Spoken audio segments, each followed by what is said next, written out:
तो ये आपको बता दें कि राजस्थान विधानसभा का बजट सत्र अभी भी जारी है। आपको बता दें कि 11 बजे सदन की कार्यवाही शुरू हो चुकी है। आइए आपको भी लिए चलते हैं सीधे राजस्थान विधानसभा के बजट सत्र में। द्वारा की सूचना को पढ़ने की अनुमति होगी। श्री प्रताप सिंह। अध्यक्ष महोदय धन्यवाद।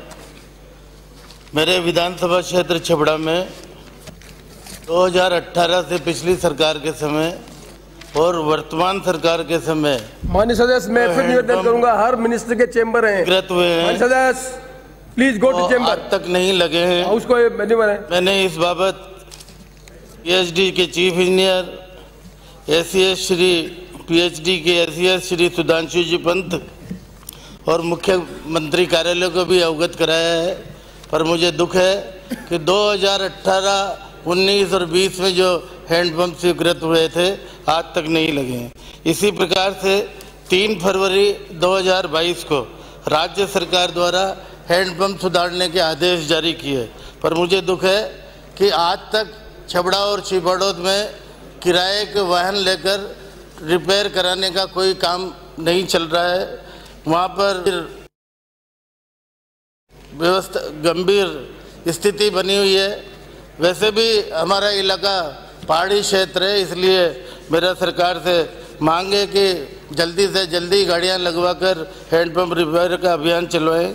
इसके साथ साथ माननीय अध्यक्ष महोदय, जल जीवन मिशन के तहत 29 हैंडपंप, 29 ट्यूबवेल और टंकी स्वीकृत हुई है।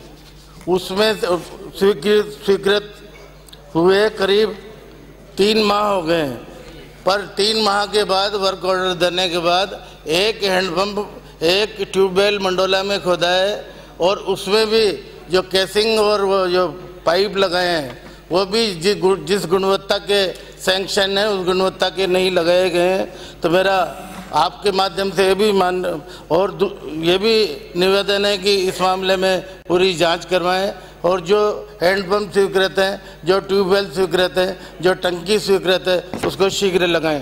साथ ही छबड़ा छिबड़ौद में लासी परियोजना से सप्लाई हो रही है। जब टेंडर उसको ठेकेदार को दिया गया तो उसको पाबंद किया गया कि आप 36 आदमी यहाँ पर लगेंगे, फला जगह पर फला आदमी लगेगा।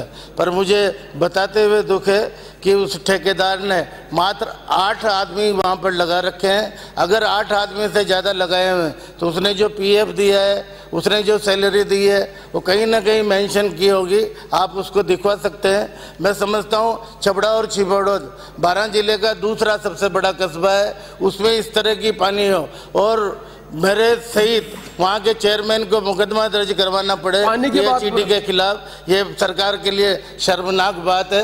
मेरा आपके माध्यम से सरकार से निवेदन है, माननीय धारीवाल साहब यहाँ पर विराजमान है, मैं उनसे निवेदन करना चाहूँगा कि इस मामले को आप व्यक्तिगत तौर पे देखें, क्योंकि दूसरे नंबर पर आप प्लीज़ तो आप थोड़ी मेहरबानी करेंगे। हाड़ौती से आते हो, छबड़ा भी हाड़ौती में, इसलिए चिंता करके वहाँ पर पेयजल की व्यवस्था दोनों पंचायत समितियों के गांवों में ठीक करवाने की व्यवस्था करवाएंगे।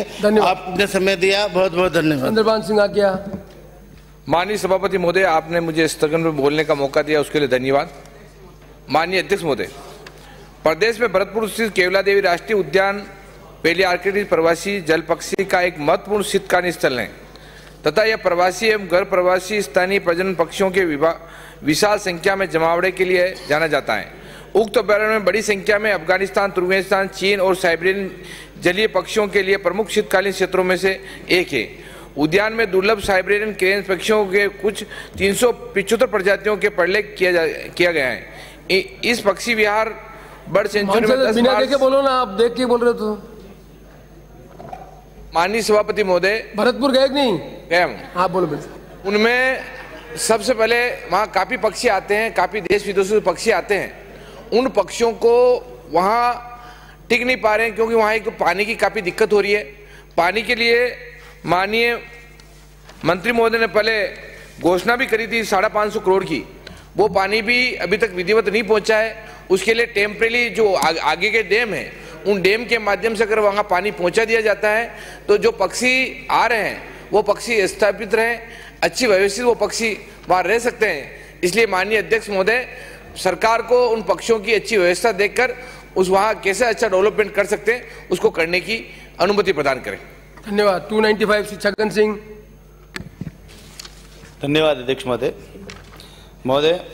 और विधानसभा की सबसे बड़ी ग्राम पंचायत और में करीब 30,000 की आबादी है, फिर भी उसे नगर पालिका नहीं बनाया जा रहा है। मेरे एक प्रश्न के जवाब में नगर पालिका के सभी मापदंड पूरे हैं, उसके उपरांत अभी तक और ग्राम पंचायत को नगर पालिका की घोषणा नहीं की। इतना बड़ा कस्बा होने के बावजूद इस गांव में ग्राम पंचायत की वजह से विकास की गति धीमी